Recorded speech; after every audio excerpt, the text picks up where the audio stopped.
Be me, Sarah. 28, senior event planner for a boutique firm in Chicago. Life is a series of spreadsheets, mood boards, and frantic 2 a.m. emails. Self-proclaimed expert on human connection because I orchestrate magical moments for a living. Have planned over 50 weddings. Seen it all. The nervous grooms, the bridezillas, the drunk uncles, the sobbing bridesmaids. Cynical? Maybe. Realistic? Definitely. Single for 3 years. My friends tell me I'm intimidated by men because I'm a boss babe. I tell myself I just haven't found someone who can handle my energy. Enter the winter wonderland wedding of the century. Client is Chloe, old college friend, daughter of a hedge fund manager. Budget is essentially yes. Location: a private exclusive lodge in Aspen, rented out for the entire week. Guest list: 150 of the coastal elite, tech bros, and influencers. My job: make sure nobody dies and the champagne never runs warm. Arrive on a Tuesday. The air is crisp, the lodge is like something out of a Bond villain's retirement plan. Timber beams, floor-to-ceiling glass, taxidermy that costs more than my car. I'm running on caffeine and cortisol. Meet the groom's party in the lobby. This is where the trouble starts. First, there's Ethan, groom's best friend from Stanford. 31, venture capitalist. 6 feet 3 inches, wearing a cashmere sweater that looks soft enough to sleep in. Has that bored, devastatingly handsome look. Doesn't even look up from his phone when I introduce myself. Just mutters, "Sup," and keeps scrolling. My stomach does a little flip. Why? Because I'm broken, obviously. Then there's Lucas. 30, architect. Hired by the family to oversee the custom ice sculptures. Yes, really. 5 feet 9 inches, maybe 5 feet 10 inches on a good day. Solid build, kind eyes, dressed in practical North Face gear. Smiles immediately, shakes my hand firmly. "Hi Sarah, heard you're the miracle worker. Let me know if you need anything heavy lifted." I give him the professional smile. "Thanks, Lucas, I'll keep that in mind." Internal monologue. He's nice, a bit generic, probably has a golden retriever and enjoys craft beer. Safe, boring. The week begins. Chaos level moderate. Wednesday night mixer. Open bar, roaring fireplace. My friends Jessica and Danny are there as guests and unofficial spies. We huddle by the fondue station. Jessica is dissecting Ethan's behavior. "He's so mysterious," she whispers, watching him ignore 3 different women. "He's probably just rude," I say, taking a sip of Pinot. But I can't stop looking at him. He's standing by the window, swirling a scotch, looking like a brooding anti-hero. Lucas walks over to us, holding a plate of sliders. "Hey guys, the kitchen made extra. You've been running around all day, Sarah. You need to eat." He offers me the plate. It's thoughtful. It's considerate. It's annoying. "I'm good, thanks," I say, checking my clipboard. "Just one?" he pushes gently. "Protein. Fuel for the machine."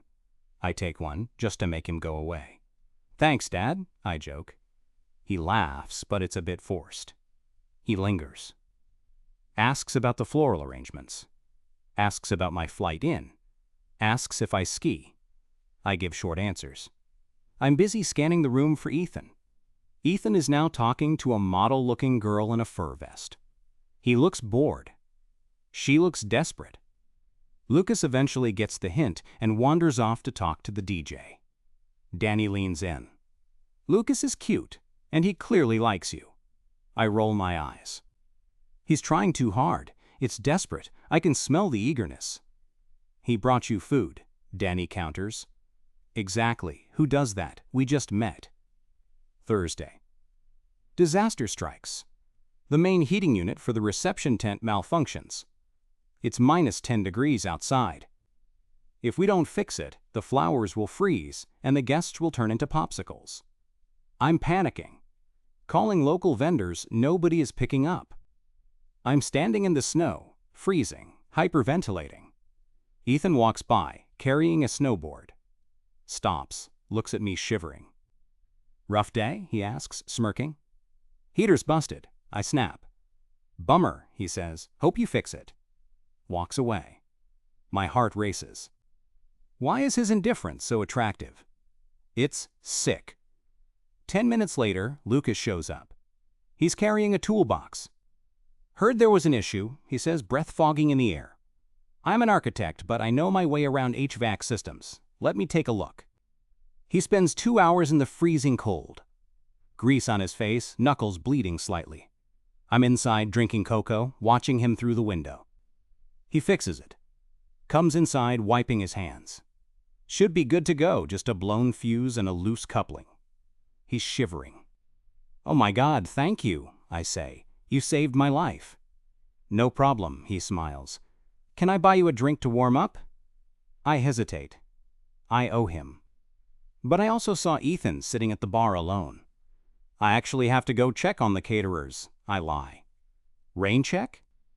His face falls, just for a second. Sure, rain check. I walk away, go to the bar, sit 2 stools down from Ethan, wait for him to acknowledge me. He doesn't. I order a vodka soda. Crazy about the heater, right? I say, casually. He glances over. You're the planner girl. Sarah, I correct. Right, Sarah, you look stressed, you need a shot.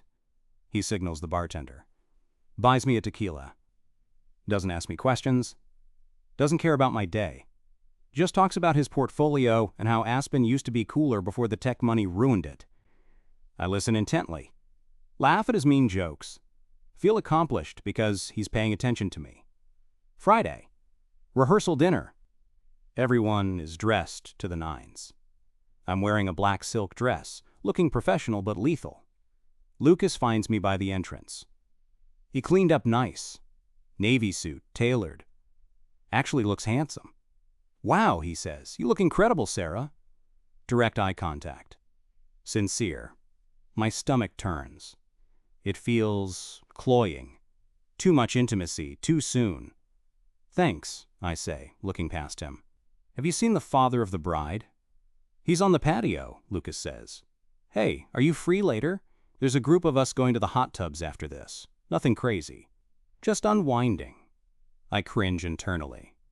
Hot tubs with a nice crew. Sitting in warm water talking about our feelings.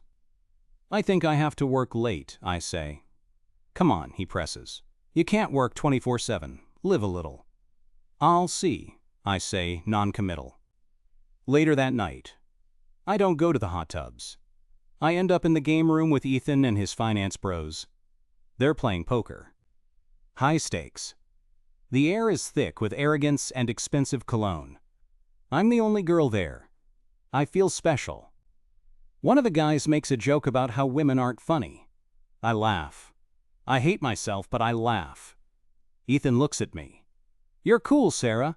You're not like the other girls here, high-maintenance drama queens. The praise hits me like a drug. I try, I say. We drink until 3 a.m. Nothing happens. He doesn't make a move. He walks me to my room, leans against the doorframe. Good night, planner girl. Walks away. I stare at the ceiling for an hour. Why didn't he kiss me? Must be playing the long game. He respects me. That's it. Saturday. The wedding day. Total madness. Bride is crying because her shoes are tight. Groom is missing his cufflinks. I'm running on 4 hours of sleep and a Red Bull.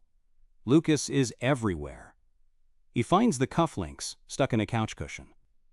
He calms down the bride's mother. He helps the staff move 50 chairs because the ceremony spot shifted due to wind. He is indispensable. He is invisible. At the reception. Everything is perfect.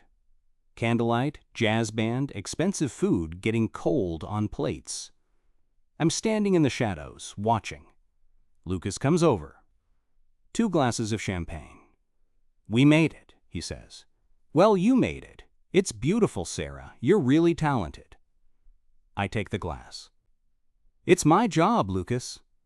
It's more than that. You care, I can tell. He looks at me. The look. The I want to be with you look. It makes me feel claustrophobic, like a trap closing. I take a step back.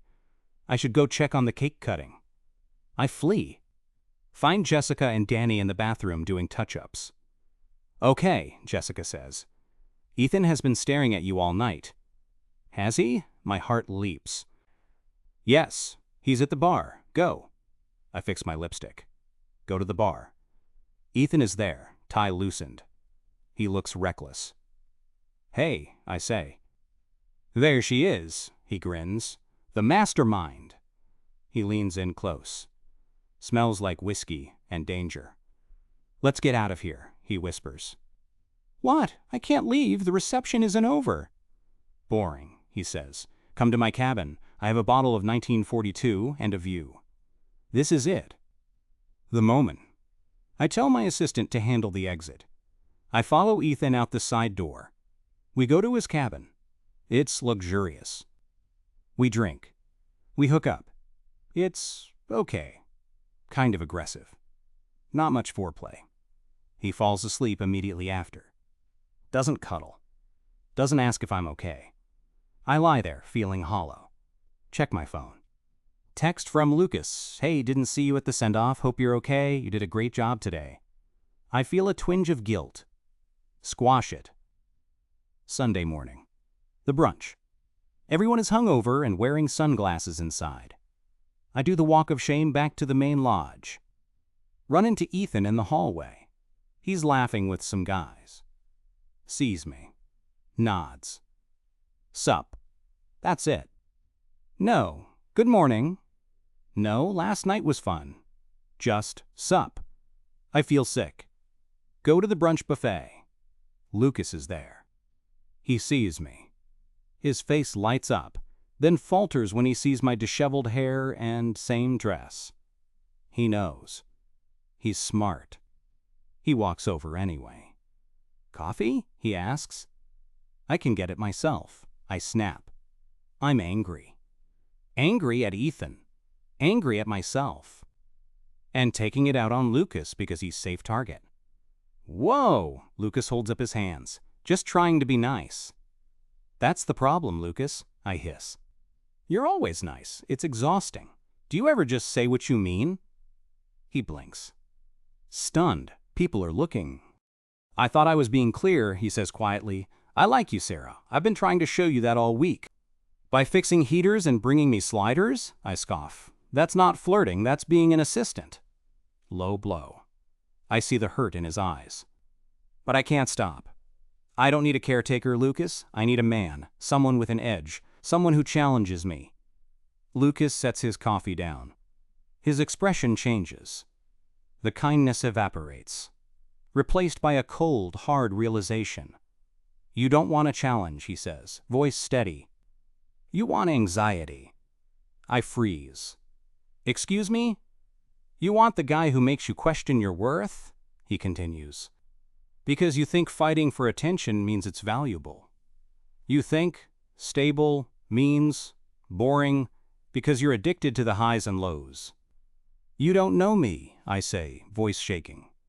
I know exactly who you are, he says. I watched you all week. You ran after the guy who treated you like furniture and ignored the guy who treated you like a person. He gestures toward Ethan across the room. He doesn't respect you, Sarah. He doesn't even know your last name. I know your coffee order. I know you hate hydrangeas because they wilt too fast.